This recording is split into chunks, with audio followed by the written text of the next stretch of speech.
You've felt it before, haven't you? That strange magnetism. Beautiful, gentle, almost divine. And yet, something deep inside whispers, run. Carl Jung believed this wasn't just attraction. It was a spiritual ambush, a collision with your own unconscious. This video will take you into the darkest recesses of the female archetype, not as the world sees her, but as Jung saw her, as a destroyer in disguise. You're not just watching this because you're curious. You're watching because you felt the shadow. A failed relationship, a betrayal you couldn't explain, a woman who seemed to hold your soul and crush it. This isn't about women. This is about you. About the parts of yourself you're too afraid to face. If you're brave enough to continue, I'll show you what Jung feared the most, and why that fear lives in you. 2. Have you ever looked at a woman and thought, she would never hurt anyone? She smiles, tucks her hair behind her ear, laughs softly. You feel safe. You feel like she gets you, like she sees you. But what if I told you that feeling of safety might be the most dangerous trap of all? I'll be honest with you, because that's why you're here, right? To hear the truth no one else dares to say. We women, yes, we know exactly how to look harmless. We've practiced it since we were little girls. Smile when you're angry. Giggle when you're uncomfortable. Say yes when you mean no. Because the world rewards women for being easy to digest. Innocent, sweet, passive. And the smarter we are, the better we get at performing that innocence. But here's the thing. Innocence can be armor. And sometimes it's a weapon. You've seen it. The girlfriend who cries and suddenly everyone believes her, no matter what actually happened. The girl who plays clueless at work while quietly climbing over everyone else. The ex who tells the whole world you were the monster, while never admitting what she did to you behind closed doors. We know how to make ourselves small. We know how to make you feel big. We know that if we cry at the right time, tilt our heads just right, lower our voices just enough, you'll drop your guard. And maybe that's the problem. Philosopher Friedrich Nietzsche once said, whoever fights monsters should see to it that in the process, he does not become a monster. But what if the monster is wearing lipstick and saying please?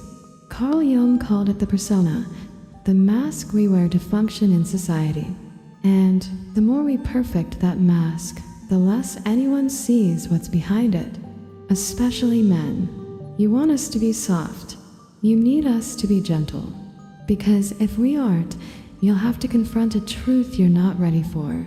That we are just as capable of manipulation, control, even cruelty, but we've been trained to do it with a smile. Let me ask you something. Have you ever been ghosted by a woman who swore she cared? Have you ever shared your deepest wound with her, only to watch her later use it against you? Have you ever felt like you were the crazy one because she never raised her voice, never looked angry, never even said a mean word, but somehow you ended up on your knees, apologizing for things you didn't do? That's not an accident. That's the power of the mask. And it's not always malicious. Sometimes we don't even know we're doing it. We've just learned that pretending to be small is safer than showing you how big we really are. Because when we do show you our power, you call us names. You pull away. You punish us for being whole. So we adapt. We perform. And yes, sometimes we lie. But not always with words. Sometimes the biggest lies are in how we look at you, how we touch you, how we make you feel like you're the only one, even when we already know you're not. I'm not saying this to attack you. I'm saying it because you deserve to know. Because the truth is, you don't fall for who we are. You fall for who we pretend to be. And we, women, we use that.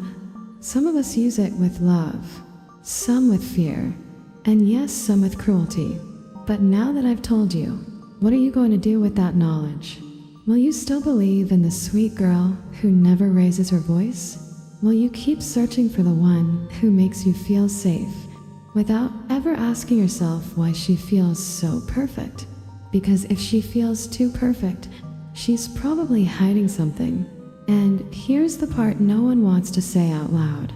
Sometimes we hide the part of us that could destroy you, not because we want to, but because we can. So let me ask you, if innocence is the mask, who is the woman behind it? And if I've already shown you her shadow, are you ready to meet her face to face in the next chapter? Let's talk about the Shadow Queen.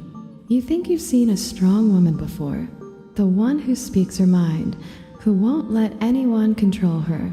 But what if I told you there's a woman far stronger, quieter, darker, the one who doesn't shout but watches, who doesn't need to raise her voice because she already knows you'll bend.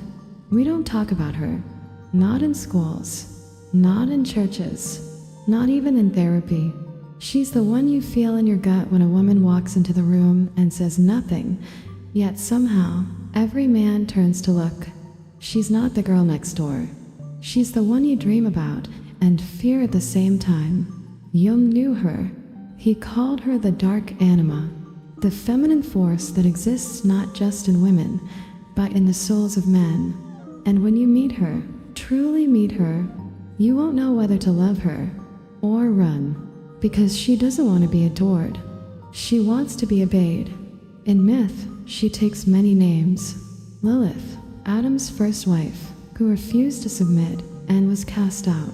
Medusa, whose gaze turned men to stone, not because she was a monster, but because men feared her power. Morgana, the sorceress, the seductress, the destroyer of kings. But you've met her too. She's the ex who always got her way, even without asking. The boss who smiled as she shredded your ego in front of everyone. The woman you couldn't forget, not because she was sweet, but because she terrified you and you liked it. And here's what you need to understand. She doesn't manipulate like the innocent girl does. She doesn't play dumb. She plays God. She doesn't want your pity. She wants your soul. And if you're weak, if you're unclear, if you flinch for even a second, she'll take it. You call her names. You say she's toxic. You say she's cold. But that's because you couldn't control her, and it made you feel small. And the truth is, you don't hate her. You hate that you wanted her. That something in you burned when she looked at you like you were prey. Like she could see every lie you ever told yourself and didn't even flinch. Do you know why you remember her? Because she awakened something. A fire, a fear, a fascination. That's her power. That's why Jung feared her. Because she wasn't just an archetype, she was prophecy. She's what happens when a woman becomes whole. Not nice, not broken, but sovereign. You see, we women, we are not just light and love and healing. We are also storm and hunger and silence. And the Shadow Queen? She's the part of us we're told to kill. But some of us don't. Some of us let her live. And when we do, you meet a woman who doesn't need your protection, your approval, or your affection. She creates her own throne, and she invites you to kneel. Now, ask yourself, have you ever truly met her? Because if you have, you remember. And if you haven't yet, you will. But there's something darker still. Because Jung didn't just fear her presence in women. He feared her presence inside himself. So, tell me, are you ready to hear about Jung's deepest fear? He wasn't afraid of women. He was afraid of what they unlocked in him. Carl Jung, the father of analytical psychology, dove deeper into the human mind than almost anyone in history. He faced demons in dreams, battled archetypes in silence, and dissected every shadow he found in others. But there was one thing that left him shaken, one force he could never fully control. Her, not the woman outside him, the woman within. The anima.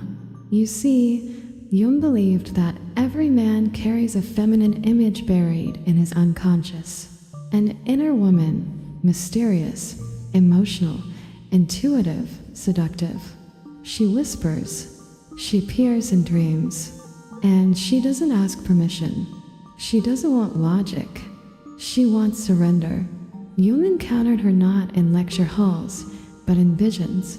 She came to him cloaked in symbols, a goddess with burning eyes, a lover who gave him wisdom and then vanished, a child who turned into a serpent.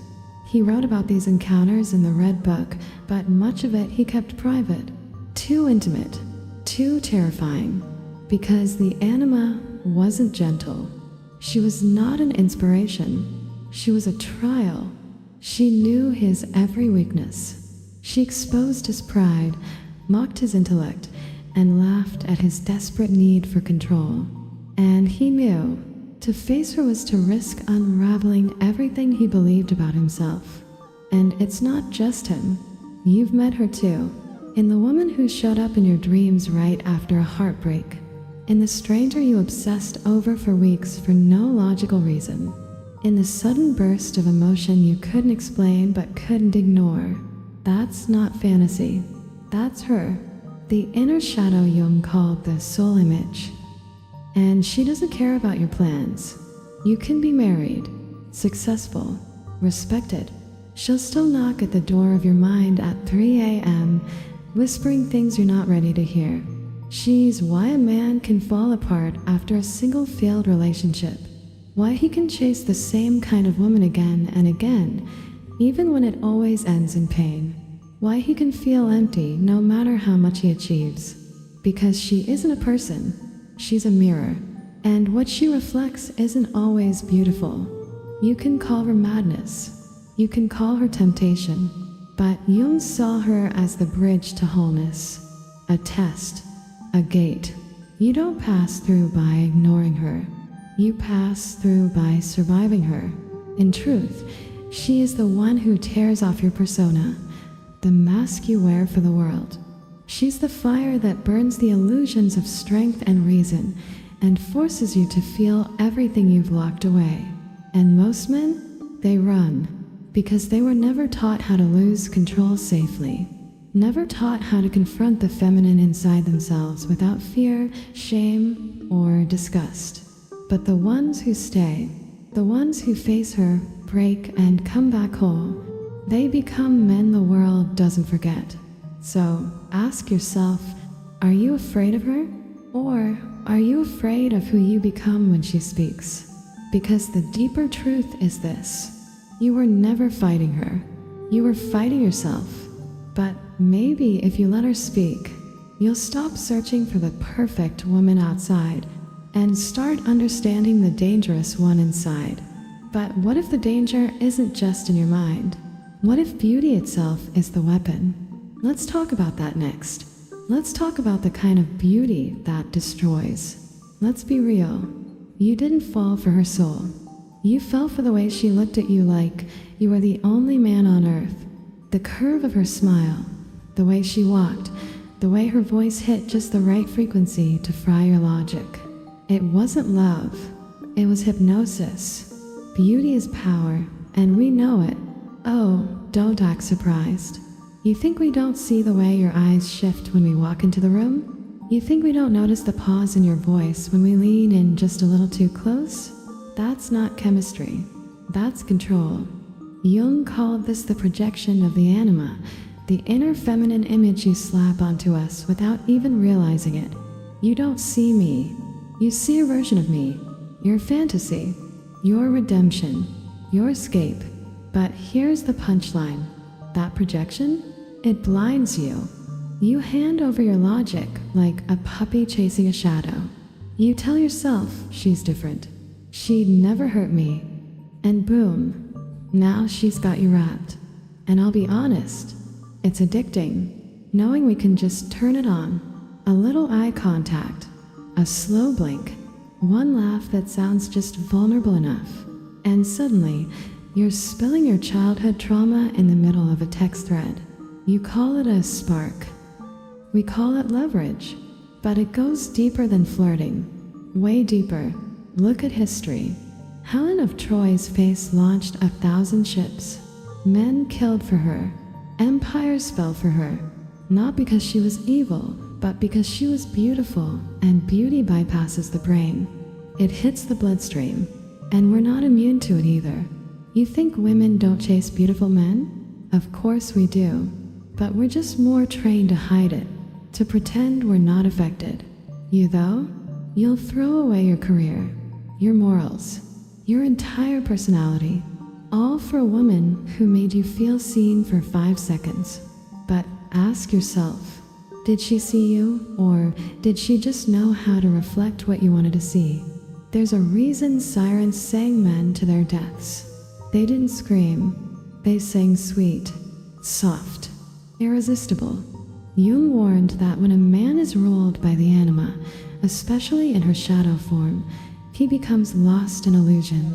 He mistakes beauty for goodness, softness for safety, and before he knows it, he's on his knees bleeding and still calling her angel. And we, women, we're not always innocent in this. Some of us enjoy the power, not because we're cruel, but because it feels good to be the one in control when the world keeps telling us to shrink. We learn young, if they won't listen to our voices, they'll listen to our bodies. If they won't respect our minds, they'll worship our looks. So yeah, we weaponize beauty, sometimes to survive, sometimes to win, and sometimes just because it's easy. But here's the thing, it always costs something. For you, maybe it's dignity. For us, maybe it's all. Because when beauty becomes a weapon, love becomes a battlefield, and no one really wins. So next time you find yourself completely hypnotized, ask, do I want her? Or do I just want how she makes me feel? Because if she's got you spinning, addicted, off balance, she's not holding your hand, she's holding your leash. But here's the darkest part. What if this power isn't just in some women? What if she lives inside all of us? Let's talk about that. Let's talk about why you can't escape her. You thought she was gone, didn't you? You deleted her number, blocked her socials, burned the photos. You swore you'd never fall for that kind of woman again. The one who tore through your life like a storm, left your heart in shreds, and smiled like she did nothing wrong. But late at night, when your mind gets quiet, she's still there. That voice in your head that says you're not enough. That face that shows up in your dreams, more vivid than real life. That feeling you get when you meet someone new, and deep down, you're already waiting for the knife. She's not just a woman you once knew. She's something bigger, older, archetypal. Carl Jung called her the anima, the eternal feminine inside every man. Not just an idea, not a memory, a force, a shadow. Your shadow. You don't get to escape her, because she's not out there. She's in you, and she's not going anywhere. She's the part of you that feels too much, the part that craves chaos, the part that secretly wants to be destroyed just to feel something real. You might date different women now, more stable, more safe. But if you're honest with yourself, none of them hit the same, do they? None of them cut deep enough to make you feel alive. That's her curse. Once you've met her, once she's reached inside you and flicked the lights on, you never forget. She lives in your tastes, your triggers, your fears. She's why you're drawn to danger, why you can't explain why the bad girl still pulls you harder than the good one. It's not a flaw, it's a pattern, and if you don't face her, she'll keep choosing for you, choosing who you chase, who you trust, who you hurt and who you let hurt you, because she's not just an image, she's a map of everything you've repressed, your guilt, your longing, your hunger for beauty and pain, all tangled into one. And us, women, we carry her too. We carry her in how we flirt, in how we manipulate, in how we punish without words.